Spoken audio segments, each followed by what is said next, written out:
क्या मदरसों में पलते बढ़ते हैं आतंकवादी? क्या मदरसों से कट्टरवादी सोच पैदा होती है? क्या भारत के सारे मदरसे बंद होने चाहिए? ये वो 3 सवाल हैं जिनके इर्द गिर्द कम से कम 30 बयान आप पिछले 5 साल में सुन चुके होंगे। इस बार मदरसों को आतंकवाद की फैक्ट्री बताने वाला बयान दिया है मध्य प्रदेश की अध्यात्म और संस्कृति मंत्री उषा ठाकुर ने। नमस्ते, मैं राशिद। उषा ठाकुर ने कहा, देश के सारे कट्टरवादी और आतंकवादी मदरसे में पले बढ़े हैं। कांग्रेस को यह सांप्रदायिक एजेंडा लगा, लेकिन हमारा सवाल अलग है। हमारा सवाल यह है कि क्या शिक्षा में धर्म की एंट्री से देश में आतंकवाद बढ़ा है? सहूलियत वाला सेक्युलरिज्म आखिरकार मदरसों की कट्टरवादी पढ़ाई पर क्यों आंखें मूंद लेता है? पिछले दिनों असम के शिक्षा मंत्री का ऐलान कि सरकारी मदरसे बंद होंगे और अब एमपी के मंत्री का मदरसों पर त्योरियां चढ़ जाना कहीं देश में मदरसे बंद किए जाने का बड़ा संकेत तो नहीं? पहली ब्रेकिंग न्यूज, मध्य प्रदेश में शिवराज सरकार की मंत्री ने मदरसों को लेकर के बहुत बड़ा बयान दे दिया है। आतंकी पैदा करते हैं मदरसे, ये कहना उषा ठाकुर का। जम्मू कश्मीर को मदरसों ने बनाया आतंकवाद की फैक्ट्री, ये भी उषा ठाकुर ने कहा है। देश के सारे कट्टरवादी और आतंकवादी मदरसों में पले बढ़े हैं, ये उनका बयान है। एमपी की अध्यात्म और संस्कृति मंत्री हैं उषा ठाकुर। राष्ट्रवाद में बाधा डालने वाली सभी चीजें बंद होनी चाहिए। बीजेपी सांप्रदायिक एजेंडा चला रही है, बदले में कांग्रेस ने यह कहा है। कांग्रेस ने भी विरोध शुरू कर दिया है कि शिवराज सरकार की मंत्री ने इस तरीके का बयान कैसे दिया। आप कब को 2 बयान सुनाते हैं हम। एक बयान है उषा ठाकुर का और एक है लगभग 1 हफ्ते पहले का असम के शिक्षा मंत्री हेमंत बिस्वा शर्मा का। उषा ठाकुर मदरसे को एक अलग नजरिए से देखती हैं। उनका कहना यह है कि मदरसे में कट्टरवादी सोच और आतंकवादी पनपते हैं, पलते हैं, बढ़ते हैं। लेकिन असम के शिक्षा मंत्री ने यह कहा था कि सरकारी खर्च पर कुरान की पढ़ाई नहीं होने देंगे और असम में सरकारी मदरसे बंद करने का ऐलान भी किया गया। मदरसों को लेकर के 2 बयान। आप देखिए कि सारा कट्टरवाद, सारे आतंकवादी मदरसों में पले और बढ़े हैं। जम्मू कश्मीर को आतंकवादियों की फैक्ट्री बना के रख दिया था। तो ऐसे मदरसे जो राष्ट्रवाद से, जो समाज की मुख्य धारा से नहीं जोड़ सकते, उनको हमें समुचित शिक्षा के साथ जोड़कर समाज को सबकी प्रगति के लिए एक साथ आगे ले जाना। देखिए, अभी असम में ये करके दिखा भी दिया, ठीक है ना, कि मदरसे बंद।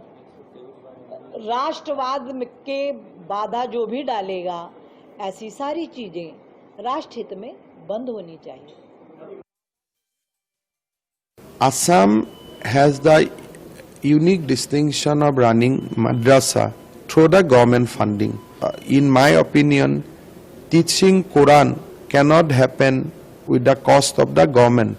So if we have to teach Quran with the cost of government, then we have to teach both Bible and Bhagavad Gita also at the cost of the government.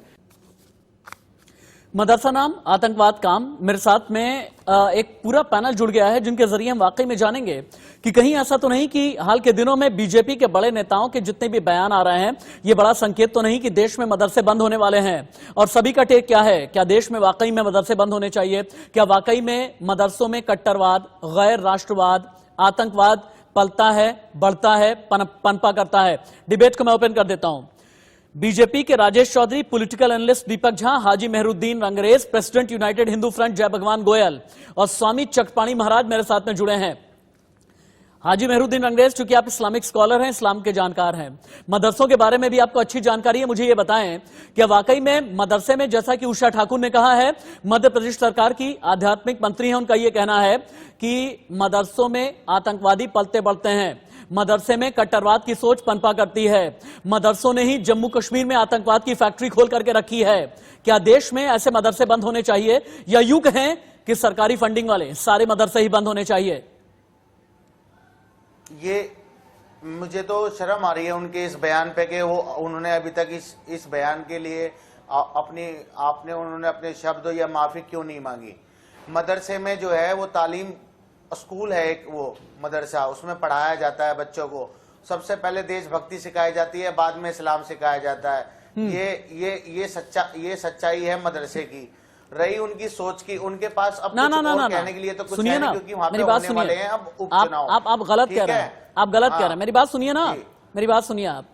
मदरसे वो होते हैं, उत्तर प्रदेश में याद है ना आपको, 2 साल पहले 15 अगस्त को कैसे जनगण मन यानी राष्ट्रगान गा रहे थे बच्चे। वहां पर जाकर के मदरसे के संचालक ने उन्हें रोक दिया। ये यूपी के मदरसे की बात है। अब आप आ जाइए दक्षिणी कश्मीर का मदरसा, सिराजुल उलूम इस मदरसे का नाम है।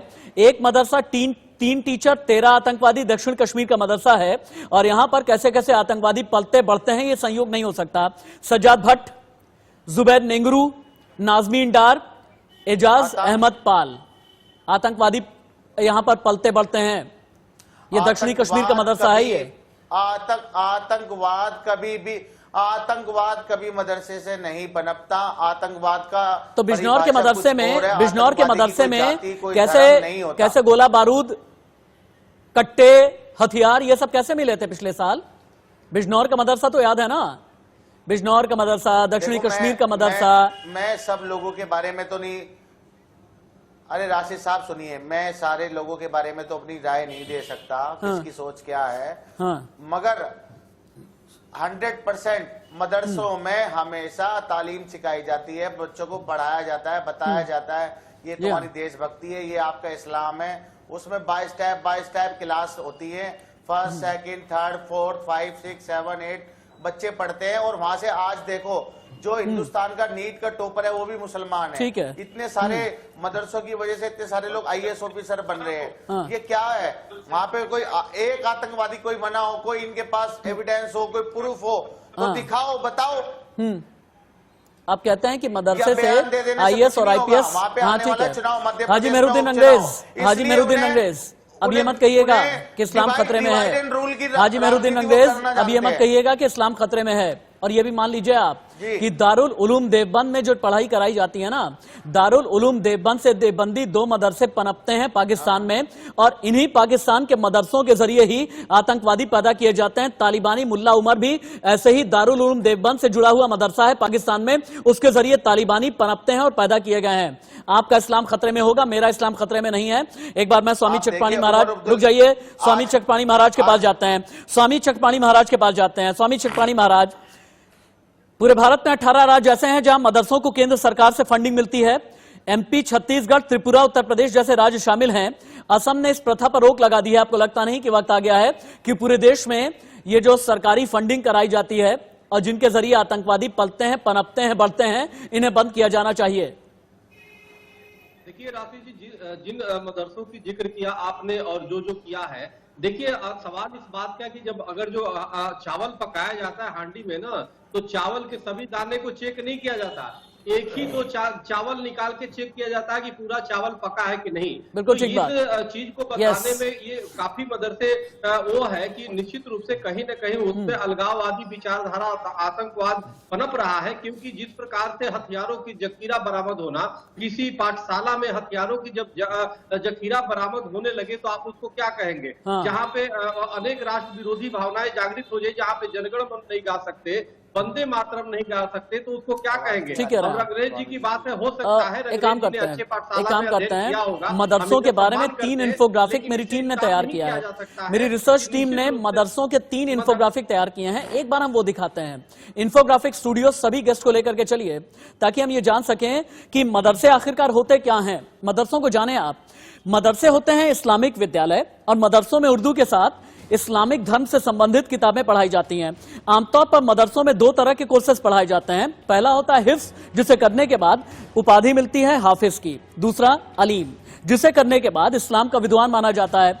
मदरसों में तहसीर, हदीस, शरिया, मंताक, ये 4 विषय पढ़ाए जाते हैं। अब आप ये सोचें, इन 4 विषयों से कितने IAS बनते होंगे, कितने PCS बनते होंगे, कितने IPS बनते होंगे, कितने डॉक्टर, इंजीनियर बनते होंगे। तहसीर में कुरान के बारे में लिखा हुआ है, पढ़ाई कराई जाती है। हदीस में मोहम्मद साहब के पवित्र विचार के बारे में पढ़ाते हैं।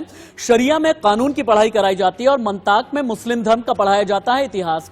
कई मदरसों में अब गणित और विज्ञान पढ़ाया जाता है, लेकिन ये सिर्फ और सिर्फ छोटी संख्या में ही है।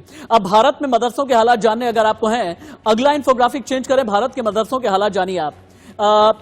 संचार समिति है और संचार समिति की रिपोर्ट में ही भारत के मदरसों की जानकारी दी गई है।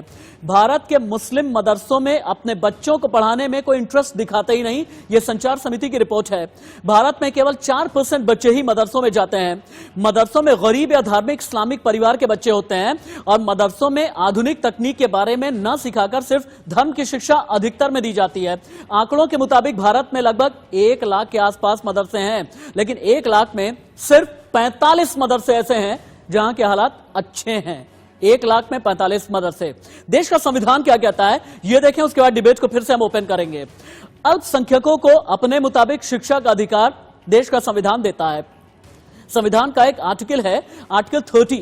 भारत की जो माइनॉरिटी है ना, अकलियत यानी अल्पसंख्यक, उन्हें कई अधिकार आर्टिकल 30 के तहत मिला है।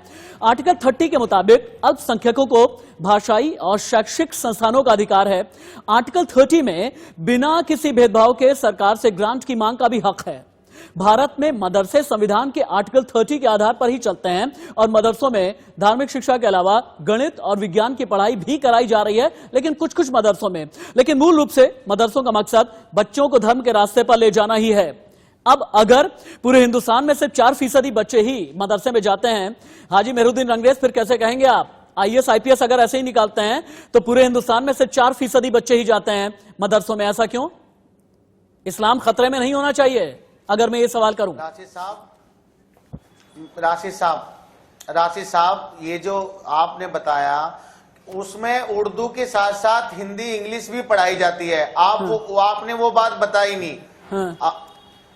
आवाम को, देश को, उनके साथ में मदरसे में हिंदी इंग्लिश भी पढ़ाई जाती है। NCERT का कोर्स पढ़ाया जाता है। उसकी वजह से ही बच्चे निकलते हैं और आगे जाके वो किस अलग अलग फील्ड में जाते हैं, जिसमें इंटरेस्ट होता है। अलग अलग फील्ड में क्या जाते हैं ना, मेरे पास का भी डेटा है, मैं आपको डेटा दूंगा, मैं स्टैट भी दूंगा।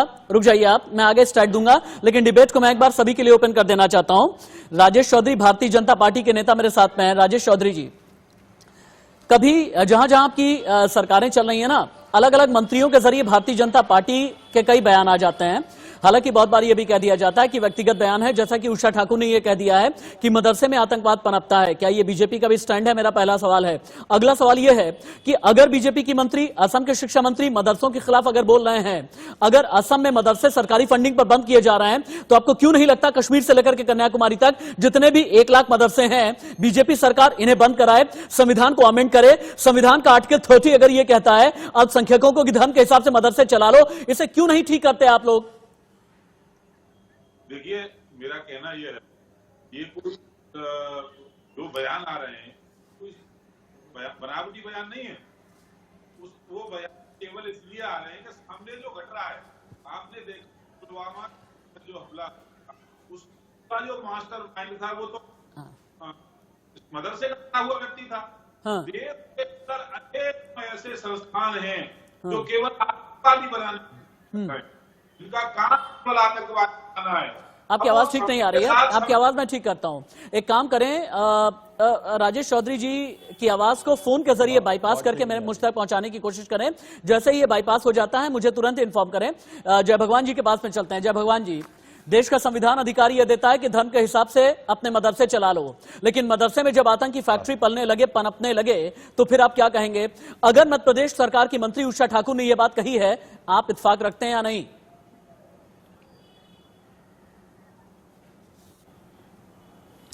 उन्होंने, ठाकुर जी ने, उषा ठाकुर जी ने कोई गलत बात नहीं की है। हम बरसों से बोले सुने आपको, हम बरसों से ये मांग करते आए हैं कि कुरान के अंदर 24 ऐसी खतरनाक आयतें हैं जो खुलेआम देश को बांटने का, काटने का संदेश देती हैं, जो खुलेआम कहती हैं कि जो गैर मुस्लिम हैं वो काफिर हैं, इनको मारो, लूटो, काटो, इनकी संपत्ति पर कब्जा करो। सूरा नंबर 9 आयत नंबर 5 ये खुलेआम कहती है। जब 3, 4, 5 साल का बच्चा सुबह से लेकर शाम तक मदरसे में मौलवी द्वारा 4-5 बार दिन में ये बात कही जाएगी, लिखाई जाएगी, पढ़ाई जाएगी, तो उसके दिमाग में एक बात बैठ जाएगी। जब वो 14-15 साल का नौजवान होगा, उसके अंदर ये बात कूट कूट के भर दी गई, जो गैर मुस्लिम हैं सारे काफिर हैं, इनको लूटना, मारना, काटना, इनकी संपत्ति पे कब्जा करना तेरे को तेरे खुदा का आदेश है। ये बात खुलेआम मदरसों के अंदर ऐसी 24 आयतें हैं जो पढ़ाई जाती हैं, जहां से आतंकवादी पैदा होते हैं। हाजी मेहरुद्दीन बोले, उसके बाद दीपक भाई के पास जाऊंगा। हाजी मेहरुद्दीन बोले आप। मैं जय भगवान गोयल जी की जो सोच है उसपे मैं इत्तिफाक नहीं रखता। ना इन्होंने जो आयत का नाम बताया, ये सब बात बिल्कुल इनकी पढ़ी पढ़ाई बात है, बिल्कुल फर्जी बात है इनकी। ओके, ठीक है, आपका कहना यह है कि इनकी बातें फर्जी हैं। दीपक झा के पास चलते हैं। दीपक झा मेरे ऐसे मित्र हैं जो कि सुधी जनों में जाने जाते हैं, विद्वानों में जाने जाते हैं, बोलते बहुत अच्छा है और जब भी बोलते हैं बहुत तार्किक ही बोलते हैं। दीपक भाई, बच्चे कैसे हैं आपके? अरे बताइए ना, बच्चे कैसे हैं आपके? जी जी जी बिल्कुल बढ़िया, जैसे आपके बच्चे वैसे हमारे अच्छा, बच्चे हैं। कितने बच्चे हैं आपके? 12-15 जी 15-20। अरे बताइए ना महाराज, आपके बच्चे कितने हैं? क्योंकि मैं ये जानना चाहता हूं ना, बचपन से ही बच्चों को कितने पादरी, मौलवी या फिर पुजारी, महंत ये बनाने के लिए भेजते हैं, तभी बात शुरू करूंगा ना। नहीं, अब आप बताइए ना, इसका कोई डिबेट से मतलब है तो फिर हम बात करते हैं, फिर मैं भी बताता हूँ। मैं यही जानना आपके चाहता कितने बच्चे हैं? हूँ, मैं यही जानना चाहता हूँ, बचपन से ही क्या बच्चे को धार्मिक शिक्षा दिया जाना जरूरी है मदरसे में जैसा किया जाता है? राशिद भाई, पहले मैं आपका सवाल सुनूंगा, उसके बाद मैं जवाब दूंगा। मेरा सवाल यह है कि क्या मदरसे में बचपन से ही धार्मिक शिक्षा दे करके कट्टरवादी सोच पनपा करती है और इसीलिए मदरसे बंद होने चाहिए पूरे देश में? ठीक है राशिद भाई, मैं आपका सिर्फ 30 सेकंड लूंगा, 1 मिनट 30 सेकंड। आप बहुत उच्च कोटि के मुसलमान हैं और बहुत उच्च कोटि के हिंदुस्तानी हैं, मुझे इस पर सर्टिफिकेट नहीं देना है आपको, लेकिन मैं आपको बहुत सम्मान करता हूं। मैं भी बहुत उच्च कोटि का हिंदू हूं, बहुत उच्च कोटि का हिंदुस्तानी हूं, मुझसे भी किसी का सर्टिफिकेट नहीं चाहिए। दूसरी बात मैं कहूंगा कि इस देश में उर्दू एक भाषा है, कुरान एक ग्रंथ है, मुस्लिम धर्म का बहुत पवित्र ग्रंथ है। उसी तरीके से हिंदू धर्म में संस्कृत एक भाषा है, गीता, भागवत, पुराण, वेद, ये सब हमारे ग्रंथ हैं। अगर इनकी शिक्षा दीक्षा दी जाती है अपने धर्म के मुताबिक तो कहीं कोई गलत नहीं है, लेकिन अगर साथ में इसके गणित, कंप्यूटर, अंग्रेजी, इन सब भाषाओं का इस्तेमाल कर दिया जाए, साथ में जोड़ दिया जाए, तो चाहे वो संस्कृत विद्यालय हो उनका भी भला हो जाएगा, चाहे वो मदरसे हो उनका भी भला हो जाए। तो धर्म के साथ, अध्यात्म के साथ विज्ञान को अगर जोड़ दिया जाए तो दोनों परंपराओं का बहुत विकास होगा। लेकिन यहाँ पे नुकसान क्या है? धर्म मदरसों को धार्मिक उन्माद, कट्टरवाद के नजरिए से भाजपा देखने का प्रयास करती है। मैं एक हिंदू होने के नाते मेरा सवाल है, मैं मुसलमानों के लिए भी खड़ा होऊंगा, हिंदुओं के लिए भी, लेकिन मैं हिंदू होने के नाते मैं कहता हूँ, देश में लगभग 5000 संस्कृत विद्यालयों का क्या हाल कर रखा है। भाजपा संस्कृत के लिए क्या उत्थान करती है? जो स्वयंभू यहाँ पे संत बैठे हैं, चक्रपाणी दीपक भाई, ये एक अलग विषय है, संस्कृत विद्यालयों पर कभी और बात कर लेंगे दीपक भाई। लेकिन आपकी आधी बात में लेकर के भारतीय जनता पार्टी के नेता के पास में जाऊंगा। बीजेपी नेता राजेश चौधरी मेरे साथ में हैं। राजेश चौधरी जी, मदरसे के नाम पर धार्मिक तुष्टीकरण किया गया, न जाने कितने दशक से आप लोगों ने यह बात बुलंद की है, लेकिन क्यों नहीं संविधान में संशोधन करते, आर्टिकल 30 में संशोधन किया जाता और इसी आर्टिकल के जरिए अगर देश में अल्पसंख्यकों को यह अधिकार दिया जाता है कि धर्म के नाम पर मदरसे खोल लें, धर्म के नाम पर दुकानदारी चला लें, धर्म के नाम पर बच्चों में एक कट्टरवादी सोच पनपाएं, इतने दशक में आप लोग कर क्यों नहीं पा रहे? भाई केंद्र में भी आपकी सरकार है, यूपी में भी आपकी सरकार है, आवाज तो बुलंद होनी चाहिए ना।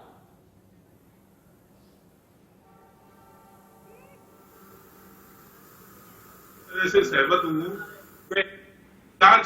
और जो सरकारी उन सबको बंद किया जाना चाहिए। अल्पसंख्यक होने के नाम पर इस तरह से जो देश के साथ खिलवाड़ होगा, देश की सुरक्षा से खिलवाड़ होगा, ये सरकार बात नहीं करेगी। असम के अंदर हमने देखा किस तरह से मदरसे जांच करा करके उनको बंद करने का काम किया जा रहा है। उत्तर प्रदेश के अंदर हालांकि आपकी आवाज ठीक तरीके से नहीं आ रही। मैं फिर से ये कहूंगा कि फोन के जरिए बाईपास करके राजेश चौधरी की आवाज मुझे फोन के जरिए बाईपास करके ही दें, तभी मैं ठीक तरीके से सुन पाऊंगा। राजेश चौधरी जी की आवाज बाईपास करके मुझे फोन के जरिए दें, तभी मैं ठीक तरीके से सुन पाऊंगा। जो भी ऑडियो इंजीनियर है, प्लीज मेरी ये गुजारिश है, मेरी ये रिक्वेस्ट है, ऑडियो इंजीनियर ऑडियो ठीक करें। मैं बार बार एक ही रिक्वेस्ट कर रहा हूं। हाजी मेहरुद्दीन रंगरेज के पास में चलते हैं। हाजी मेहरुद्दीन रंगरेज, आपने अभी ये कहा था ना कि आईएएस निकलते हैं, पीसीएस निकलते हैं, लेकिन मेरे पास में मदरसों की कुछ अलग ही जानकारी है। मेरे पास में जो जानकारी, और हाँ साथ ही मैं सोर्स भी बताऊंगा आपको, शोध गंगा नाम की एक संस्था है, उसने रिसर्च की है, वो बताती है मदरसे में पढ़ने वाले सिर्फ 2% छात्र ही भविष्य में हायर स्टडीज पा पाते हैं। इसका मतलब यह है कि मदरसे में ठीक पढ़ाई नहीं कराई जाती। 42% बच्चे भविष्य में धर्म का प्रचार करना चाहते हैं। 16% मदरसे से निकले बच्चे टीचर के रूप में धर्म की शिक्षा ही देना चाहते हैं। 8% बच्चे इस्लाम की सेवा करना चाहते हैं और 30% का मकसद मदरसों से शिक्षा हासिल करने के बाद सोशल वर्क होता है। कहीं पर भी आईएएस और पीसीएस का ख्वाब, बीसीए एमसीए का ख्वाब, डॉक्टर इंजीनियर का ख्वाब मदरसों में नहीं मिला करता। ये रिसर्च है मेरे हाथ में, और आगे कुछ और भी रिसर्च मैं दूंगा आपको। ये हाँ, आप ये बताइए, क्या इसमें कहीं पे बताया गया कि वहां पे आतंकवाद की पढ़ाई पढ़ाई जाती है या कोई आतंकवादी बना है वहां से? ये बात कहीं लिखी है? हाँ, बताता हूं ना। हाँ, आतंकवादी कहां पर पनपते हैं, मैंने नाम शुरू में भी बोला था, दोबारा से आप सुन लें और इसे दर्ज कर लें। और अगर होगा तो मैं पेपर्स भी आपके पास में भेज दूंगा, जो सारी डिटेल मेरे पास है, ये देख लीजिए। हाथ में पेपर है, यूं ही मैं बैठा नहीं करता। सिराजुल उलूम करके एक मदरसा है, दक्षिणी कश्मीर का मदरसा है। 3 टीचर यहां पर पढ़ाते हैं। 13 आतंकी यहां से निकल चुके हैं। 13 आतंकी जब निकले तो फिर त्योरियां मेरी भी चढ़ जाती हैं, आपको भी, अगर आप हिंदुस्तानी हैं, सच्चे देशभक्त हैं। अगर आप सज्जाद भट्ट के सपोर्टर नहीं हैं, अगर आप जुबैर निंगरू के सपोर्टर नहीं हैं, अगर आप अल बदर के सपोर्टर नहीं हैं, अगर आप नाजमीन डार के सपोर्टर नहीं हैं, अगर आप एजाज अहमद पाल के सपोर्टर नहीं हैं, तो आप ये मानिए कि मदरसों से आतंकवादी पनपते हैं, मदरसे से आतंकवादी निकलते हैं। मेरे पास में ये पूरा पेपर है, खुफिया एजेंसी का ये पूरा पेपर है। अगर चाहिए तो आपको भेज देता हूं। मैं आपकी बात से सहमत नहीं हूं। बात करते हैं आप। आपकी सहमति नहीं चाहिए मुझे चाहिए भी नहीं। आपकी सहमति मुझे चाहिए भी नहीं। मैं ये चाहता हूं कि आपके ज्ञान चक्षु खुल जाए। दीपक झा को रोजाना आपकी डिबेट कुछ ना कुछ ऐसी बात पे होती है जिसमें जो हमारा भाईचारा है वो बनता नजर आता है और वो खराब हो जाता है। अरे मेरी डिबेट, अच्छा मेरी डिबेट से जब डर गए ना, क्या है ना, मैं डिबेट में दुखती रख पे हाथ रख देता हूं। मैं डिबेट में दुखती रख पर हाथ रख देता हूं। मैं डिबेट में जब दुखती रख पर हाथ रखता हूं तब आपको ये लगता है कि भाईचारा बिगड़ रहा है। क्या बात कर रहे हैं आप? आपका इस्लाम खतरे में आ गया, मेरा इस्लाम तो खतरे में नहीं है। दीपक झा को फिर लेकर के आते हैं, फिर स्वामी चकपाणी महाराज आपके पास। रुक जाइए, होल्ड रुक जाइए, रुकिए ना। अगर मदरसों के जरिए वाकई में देश में बेहतरी हो रही है, दीपक झा रुकिए, होल्ड रुक जाइए। अगर मदरसों के जरिए वाकई में देश में बेहतरी हो रही है, दीपक झा, तो मुझे ये बताएं, भारत के जो 22 करोड़ मुसलमान हैं, इनकी साक्षरता दर दलित यानी SC ST OBC से भी कम क्यों है? अगर वाकई में मदरसे इतने लिबरल हैं, अगर वाकई में मदरसे इतने सेक्युलर हैं। राशिद भाई, मैं मदरसों के साथ साथ कहूंगा, ठीक है, मान लेते हैं कि भाजपा के नेताओं का जो बयान है वो बहुत स्वागत योग्य है, बहुत सराहनीय कि उन्होंने कह दिया मदरसे बंद होना चाहिए। लेकिन मैं फिर इसके साथ जोड़ना चाहता हूं कि संस्कृत विद्यालयों का क्या हाल कर रखा है। जो लोग संस्कृत पढ़ते हैं उनकी आज क्या स्थिति है, क्या दयनीय है। वो सड़क पर भीख मांगने के लिए तैयार है, सड़क पे भीख मांगने की स्थिति में है। तो आप दूसरे के घर पे तो देखते हैं कि दूसरे के थाली में क्या पक रहा है, लेकिन अपने घर को क्यों नहीं ठीक करते हो? अपने हिंदुस्तान में संस्कृत विद्यालयों को, संस्कृत शिक्षकों को क्यों नहीं ठीक करते हो? संस्कृत पढ़ने वाले बच्चों को, चाहे वो किसी भी जाति धर्म के, उनको आप क्यों नहीं रोजगार मुहैया कराते हो? वहां क्यों नहीं करते कि इनकी भी हालत दयनीय है? तो ये भाजपा का एक सांप्रदायिक माहौल खराब करने के लिए ऐसा प्लान, ऐसा बयान दिया जाता है, क्योंकि मध्य प्रदेश में चुनाव है। मैं कहता हूं, हिंदू हो या मुसलमान हो, मैं आपके साथ खड़ा हूं। मैं हिंदू हूं, मुझे संस्कृत पढ़ना है, तो संस्कृत के लिए भी उतना ही आप ध्यान दीजिए ना। तो तथाकथित चक्रपाणी और जय भगवान दास जैसे लोग भाजपा के जो वक्त बने घूम रहे हैं, ये धर्म के लिए। ये लीजिए, स्वामी चकपाणी महाराज, अभी तक तो मैं आपको धर्मगुरु, आध्यात्मिक गुरु ही समझता था। स्वामी चकपाणी महाराज, आज की तारीख में दीपक झा ने आपको एक नया सर्टिफिकेट दे दिया है कि भारतीय जनता पार्टी का चोला ओढ़े हुए घूम रहे हैं आप लोग, और आप लोग मदरसों को बदनाम करने की कोशिश कर रहे हैं। स्वामी चकपाणी महाराज, मेरा तो ये कहना है, इस वक्त देश में अगर यूनिफॉर्म सिविल कोड की मांग उठ रही है, तो धर्म के नाम पर इस तरह के मदरसे क्यों चलें? भाई, एक नेता, एक प्रधान, एक विधान अगर देश में है, तो फिर धर्म के नाम पर नहीं होना चाहिए ना। अगर धर्म की पढ़ाई करानी है, अपने घर पर बिठा करके कराएं। राशि जी, देखिए, इसमें दो राय नहीं कि आजादी के बाद से सबसे ज्यादा किसी की उपेक्षा तो गुरुकुलों की हुई, और गुरुकुलों की जिस प्रकार से दयनीय स्थिति वर्तमान में आज भी है, वो किसी से छुपा नहीं है और बड़े देख करके दुख होता है। जहां पे देश का एक भविष्य बनता था और देश को दिशा देने का काम करता था, पूरे विश्व को दिशा देने का काम करता था, गुरुकुलों की स्थिति बहुत ही दयनीय है। तो उसी के साथ आजादी के बाद सबसे ज्यादा किसी को संरक्षण दिया गया तो मदरसों को भी दिया गया, लेकिन उसके बदले में क्या मिला? वहां से आईएएस और पीसीएस नहीं निकलते, बल्कि उसमें पढ़ने वाले आईएएस के आतंकी बनते हैं और अनेक आतंकी संगठनों में जाना उसका का उद्देश्य होता है, जिस प्रकार के आंकड़े आते हैं। और रही बात देखो कि अपने घर और दूसरे घर में झांकने की जो दीपक जी की बात है, ये बड़ी मूर्खतापूर्ण बात करते हैं, शायद इनको ज्ञान नहीं है। अगर एक मंत्री कोई बयान देता है तो मंत्री अपना पर आए कि नहीं, वो सरकार की बात करता है और वो देश की बातें करता है, वो पूरी सबकी बातें करता है। अगर सरकार होती तो सरकार चुना हुआ होता है, वो जब भी वो बातें करता है तो सबके लिए करता है, ये अपना और पराया नहीं होता। सरकार कोई हिंदू और मुस्लिम की नहीं होती, एक धर्म और मजहब का नहीं है। वो सरकार का मतलब जो बोल रहा है वो सबके लिए बोल रहा है। ठीक है। तो आप विश्लेषक है तो इतनी मूर्खतापूर्ण बातें हमें लगता है कि नहीं करना चाहिए आपको। और हम लोग कोई बीजेपी से नहीं है भाई, थोड़ी सी आप स्टडी करो। चलिए, मैं दीपक झा से आपका रिबटल जरूर लूंगा। हाँ ठीक है, स्वामी चटपाणी महाराज आपने अपना पॉइंट रेज कर लिया है, लेकिन हाजी मेहरुद्दीन अंग्रेज एक बार फिर से आपके पास आऊंगा मैं। मुझे ये बताएं कि अपने बच्चों को क्या जीवन भर आप मदरसे की पढ़ाई देंगे? क्या अपने बच्चों को हाफिजा कराएंगे? क्या उन्हें हाफिज बनाएंगे? पहले तो मुझे ये बताएं, फिर आगे बढ़ता हूं मैं। बता देता हूं फिर राशिद साहब, मैं आपको दोबारा फिर बता रहा हूं, मदरसे में 5वीं तक की पढ़ाई जाती है। उसके बाद सब लोग गवर्नमेंट विद्यालय या पब्लिक स्कूल में ही पढ़ते हैं बच्चे मुसलमानों के। हाँ, आपके बच्चे मदरसे में पढ़ते हैं? 5वीं तक क्लास तक पढ़ते हैं वहां पे। आपके बच्चे, आपकी अपनी औलादें उसके बाद मदरसे में जाती हैं? सरकारी स्कूल आपकी अपनी औलादें मदरसे में जाती हैं? बिल्कुल जाती हैं। कौन से मदरसे में? बिल्कुल जाती हैं। मदरसे का नाम बताइए। हमारे घर के सामने ही मदरसा है, उसी में जाते हैं। मदरसे का नाम? मदरसा फैजुल उलूम। अच्छा ठीक है, मैं पता करूंगा। हालांकि मदरसे का अब नाम मुझे, फैजुल उलूम। हाँ ठीक है, अब मेरा अगला सवाल सुनिए आप।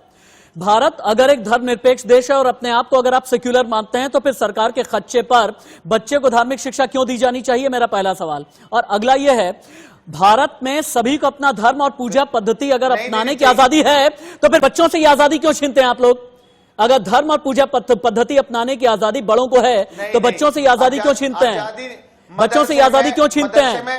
शुरुआत के दिनों में ही बच्चे को 6 साल, 7 साल, 8 साल आप बच्चे में ये भर देते हैं, आप बच्चे में ये भर देते हैं कि इस्लाम की पढ़ाई करो।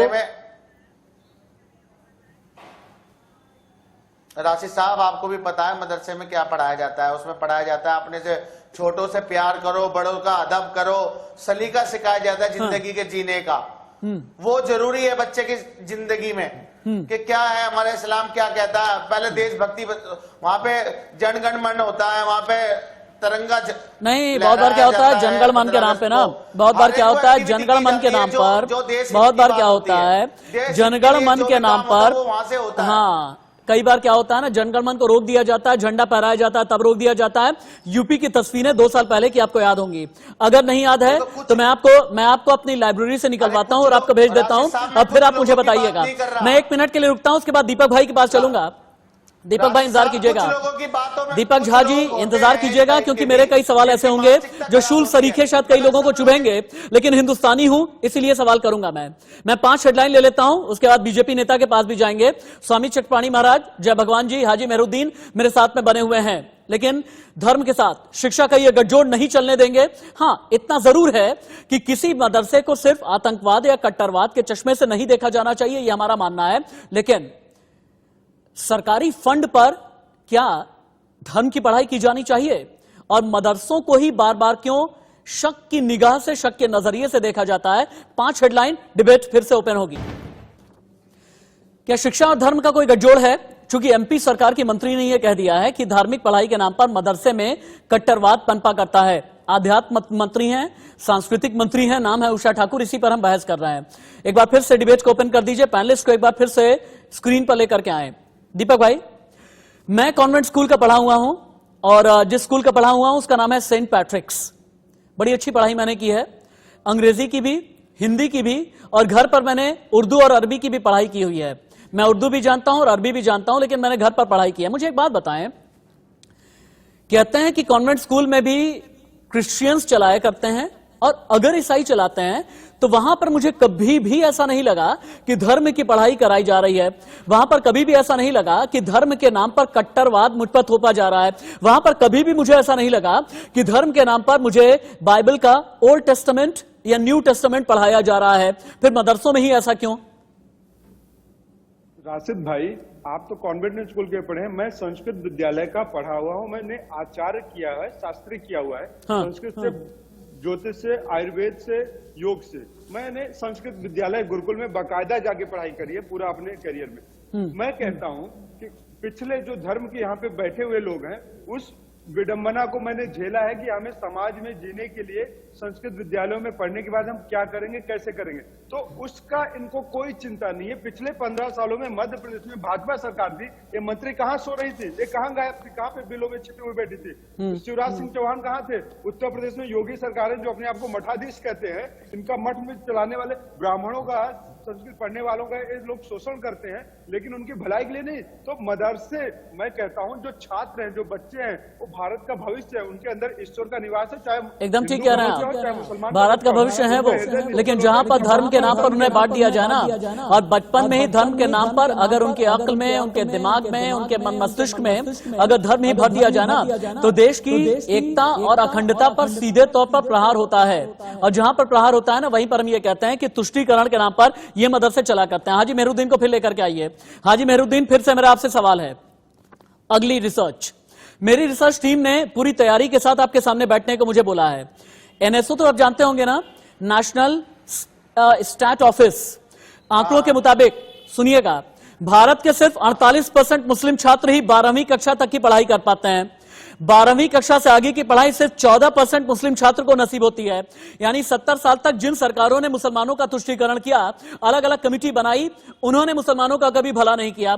मदरसे के नाम पर आप चीखते चिल्लाते रहते हैं, लेकिन अगर इतने जाहिल बना करके रखा गया मुसलमानों को, क्यों नहीं बोलते आप? क्यों नहीं आप लोग आवाज उठाते? आपका इस्लाम तब खतरे में क्यों नहीं आता? अगर मदरसे बंद होते हैं, आपका इस्लाम खतरे में है। लेकिन 48% मुसलमान 12वीं कक्षा की पढ़ाई ना कर पाए, 14% ही 12वीं कक्षा के आगे की पढ़ाई कर सके, तो फिर आपका इस्लाम खतरे में क्यों नहीं है? आपका इस्लाम फिर खतरे में क्यों नहीं है? रंगनाथ मिश्रा की सिफारिश क्यों लागू नहीं हुई? इसलिए लागू नहीं हुई ना, क्योंकि आप जैसे कई आलिम हैं जो इस्लामिक स्कॉलर के नाम पर ना अलग अलग पॉलिटिकल पार्टी ज्वाइन कर लेते हैं, इलेक्शन के चक्कर में पड़ जाते हैं, राज्यसभा की सीटों के चक्कर में पड़ जाते हैं, टीवी कैमरे की अपॉर्चुनिटी के तौर पर आप लोग अपने आप को बेचने की कोशिश करते हैं, और जहां पर वाकई में आवाज उठानी चाहिए आवाज उठाते नहीं, इसलिए ये हालात बन गए हैं। मानिए नहीं, ये इस बात से मैं आपकी इत्तेफाक रखता हूं। ये आज आपने बात बिल्कुल सच बात कही। हमारी ये लापरवाही, हमारी ये आपस में बंटना, यही आज हमारी वजह है कि आज हमारी दलित भाइयों से भी बदतर हमारी इस देश में हमारी हालत हो चुकी है।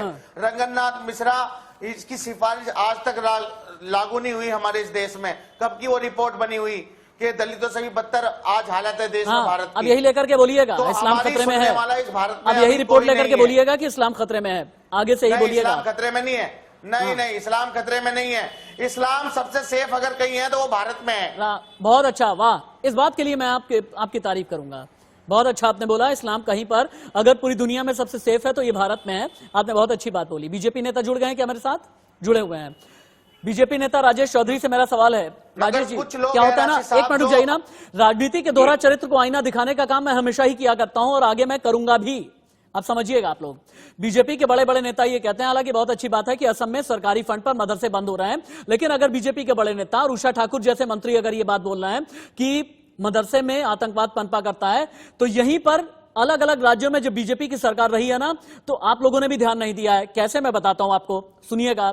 जम्मू कश्मीर में आप लोगों ने भी राज किया है, महबूबा मुफ्ती को साथ में लेकर के राज किया है।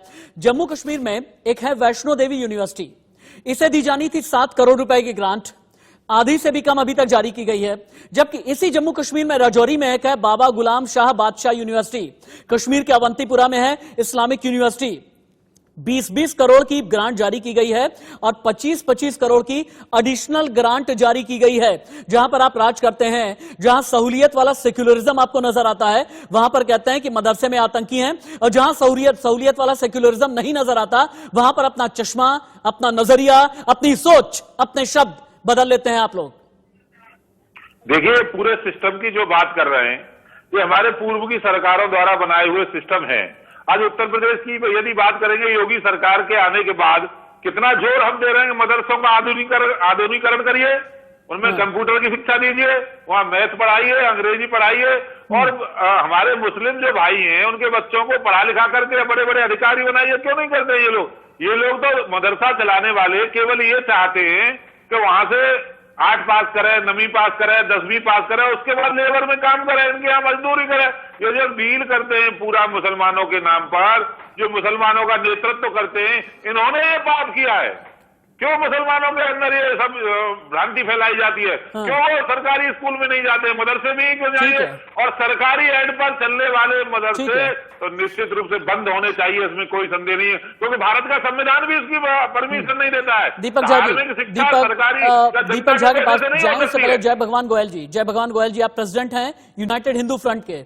बड़े बड़े जन आंदोलन आपने किए हैं सनातन परंपरा को बचाने के लिए, बहुसंख्यकों के हक की बात करने के लिए, उनके अधिकार की बात करने के लिए। मदरसे बंद कराने के लिए कोई बड़ा जन आंदोलन क्यों नहीं छेड़ देते? स्वामी चटपाणी महाराज तो आपके साथ तैयार खड़े ही हैं।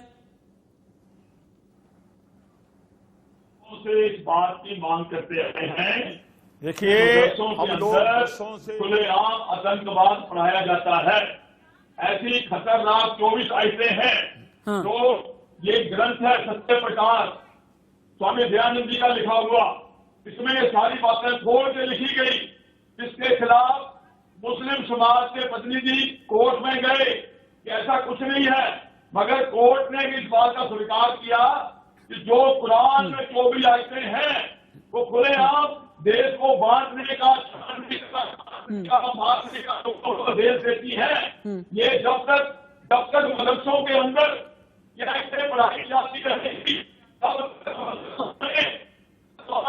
ठीक है, आपकी आवाज में कोई दिक्कत आ रही है। दीपक झा के पास शायद मुझे जाना चाहिए, दीपक झा के पास शायद मुझे जाना चाहिए। दीपक भाई, एक ही सवाल है, बच्चों को क्यों ना अपनी पढ़ाई चुनने की आजादी रहे? बच्चों में बचपन से ही धर्म वाली पढ़ाई क्यों दी जाए? दीपक भाई, बहुत ही जायज सवाल है मेरा। राशिद भाई, बहुत पाकिस्तान में सबसे ज्यादा मदरसे हैं और वहां की एक रिपोर्ट मेरे हाथ में है, European foundation for south Asian studies की रिपोर्ट है। अगर आप कहेंगे तो आपको मेल भी कर दूंगा, ये व्हाट्सएप कर दूंगा दीपक भाई। और इनमें ये बताता है कि पूरी दुनिया में सबसे ज्यादा मदरसे जहां पर हैं, उसी मदरसे से सबसे ज्यादा जो है आतंकवादी निकला करते हैं। वहीं से मसूद अजहर निकला, वहीं से बड़े बड़े जो आतंकवादी हैं वो निकले हुए हैं। मुल्ला उमर कभी निकला, कभी कोई निकला। अल बदर वाले आतंकी वहीं से निकलते हैं, अल कायदा वाले वहां से निकलते हैं, जैश वाले वहां से निकलते हैं, लश्कर वाले वहां से निकलते हैं।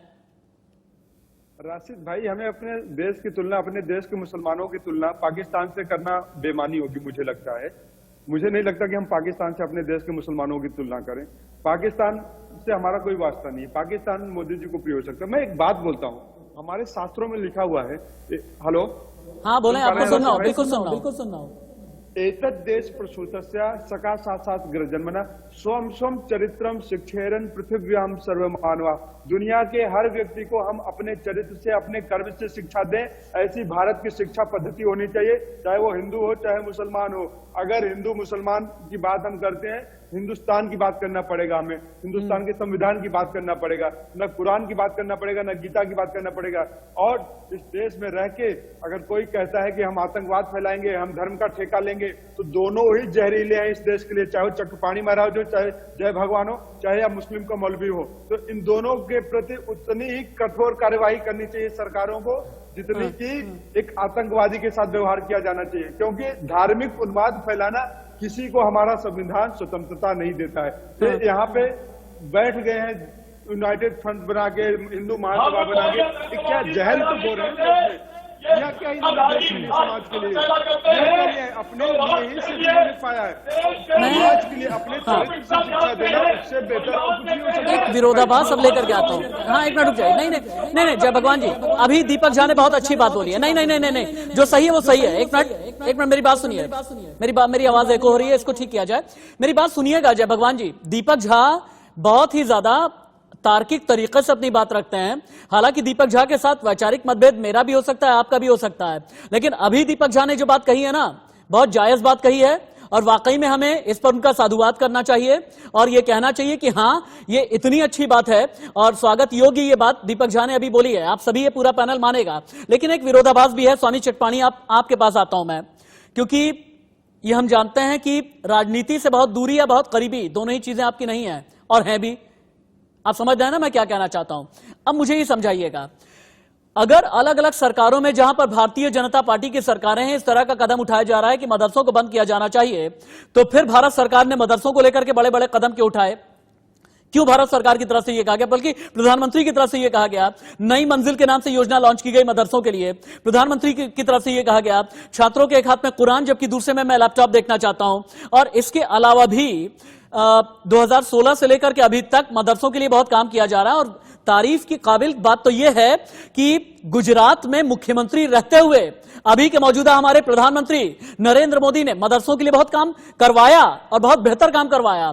अगर मदरसों के लिए इतना बेहतर काम कराया जा रहा है, एक हाथ में कुरान दूसरे में लैपटॉप, बजाय इसके कि इन्हें लिबरल बनाया जाए, बजाय इसके कि इनकी शिक्षा और बेहतर की जाए, बजाय इनके कि इन्हें डिजिटाइज किया जाए, क्यों ये आतंकवाद की कैटेगरी में इन्हें उस चश्मे से देखा जाता है? स्वामी चटपाणी। राशिद भाई, सबसे बड़ी बात एक तो मैं आपको बताई कि आप बातें सही होती है, बड़ी तार्किक आप बात करते और बड़ा निष्पक्ष होते हैं, चाहे किसी को बुरा लगे भला कर। ये बात बिल्कुल सत्य है। वास्तव में ये थोड़ी हो जाती है बात है कि एक तरफ आप कंप्यूटर पे एक हाथ से भुगतान की बात करते हो, दूसरी तरफ मदरसे की बात करते हैं, तो ये बड़ा दुर्भाग्यपूर्ण है। या तो पूरी तरह बंद करिए, खत्म करिए जो चल रहा है। और अभी आपने देखिए दीपक क्या बात है, आपने जो कहा पाकिस्तान से उनकी की बात कर रहे हैं, पाकिस्तान की तुलना आप नहीं कर कि आतंकवाद किनारा है कि मदरसों से किस तरह से आतंकवाद निकलते हैं, वो किसी देश सीमित नहीं है, तुलना नहीं है। ये बिल्कुल गलत है। देखिए, निश्चित रूप से मदरसे हो या और गुरुकुलों में आज तक एक भी अगर राष्ट्रद्रोही कोई निकला हो, एक भी कोई देश विरोधी भावना जागृत किया हो, तो दीपक जी आप बताओ, आपने गुरुकुल में पढ़ के और इस्लामिक चश्मे से, जो आतंकी चश्मे से देख रहे हो, दीपक झा जवाब दें, दीपक झा रिबट करें, दीपक झा जवाब। राशिद भाई, मैं इनसे कह रहा हूँ, चक्रपाणी महाराज जी से, जय भगवान से, एक तरफा बातें नहीं होना चाहिए। मुसलमान के खिलाफ बात करेंगे, हिंदुओं के खिलाफ कैसे बात नहीं करेंगे? अगर गलत है तो मतलब गलत है। आप गुरुकुल की लड़ाई लड़िए, मदरसों की लड़ाई लड़िए, वहां के शिक्षा में विकास की बात करिए, मैं आपके साथ खड़ा हूँ दोनों तरफ। लेकिन आप एक तरफा नहीं कह सकते कि मदरसे बंद होना चाहिए, संस्कृत विद्यालय। संस्कृत का उत्थान कौन करेगा? संस्कृत का उत्थान कौन करेगा? उस भाषा को आप कौन जीवित करेगा? ठीक है, स्वामी चटपाणी की आवाज भी ऊपर की जाए। बनारस में जाइए, गलियों में घूमिए, आपको शर्म आनी चाहिए। होता है तो पूरी तरह धर्म के रास्ते पे आप हो, आपको कोई ज्ञान नहीं है, आप काहे का राजनीतिक लिस्ट ओके, ठीक है, ठीक है, कर रहे हो। डिबेट का वक्त पूरा हो गया, लेकिन स्क्रीन पर अभी गेस्ट को रखें आप। जय भगवान जी, आपका बहुत बहुत धन्यवाद। स्वामी चटपाणी, आपका बहुत बहुत शुक्रिया अपना बेशकीमती समय देने के लिए। हाजी मेहरुद्दीन अंग्रेज, बहुत बहुत शुक्रिया आपका। अपने बच्चे को मेरा प्यार दीजिएगा और ये कहिएगा कि उसके साथ मेरी भी दुआएं हैं। और दीपक भाई, आपके बच्चे को बहुत स्नेह, मेरी तरफ से बड़ा होने के नाते बहुत बहुत बहुत आशीर्वाद, बहुत प्यार है मुझे सभी बच्चों से, आपके भी और मेहरुद्दीन अंग्रेज जी के बच्चों से भी। और यही कहना चाहूंगा अंत में, आप सभी सुने, जो मैं कह रहा हूं उसको सुने। धर्म का असली अर्थ जो होता है ना, पूजा पद्धति या कट्टर विचार और कानून को बढ़ावा देना नहीं होता। धर्म एक जीवन शैली है, कर्तव्य बोध है। धार्मिक हो जाने का अर्थ कट्टर हो जाना या हिंदू और मुसलमान हो जाना नहीं है। धार्मिक होने का अर्थ सिर्फ इतना है कि आप सही रास्ते पर चलें, अपने जीवन को आध्यात्मिक रूप से समृद्ध बनाएं। लेकिन बच्चों को धर्म और पंथ का अंतर समझने का मौका नहीं दिया जाता। जो बच्चा जिस धर्म को मानने वाले परिवार में पैदा होता है, उसे उसी को स्वीकार करना पड़ता है। और सही स्वीकृति धीरे धीरे सही और गलत की पहचान करने की क्षमता को समाप्त कर देती है। अगर देश में नेट न्यूट्रलिटी है ना, तो धर्म के मामले में भी बच्चों को न्यूट्रलिटी दें और न्यूट्रलिटी का विकल्प आप दें, तभी बनेगा बेहतर भविष्य, तभी देश के भविष्य के साथ सबसे बड़ा अन्याय नहीं होगा। बहुत बहुत धन्यवाद आप सभी का। एक ब्रेक के लिए यहां पर रुक रहे हैं, कहीं मत जाइएगा, बस थोड़े से इंतजार के बाद खबरें जारी हैं। सारे आतंकवादी मदरसों में पले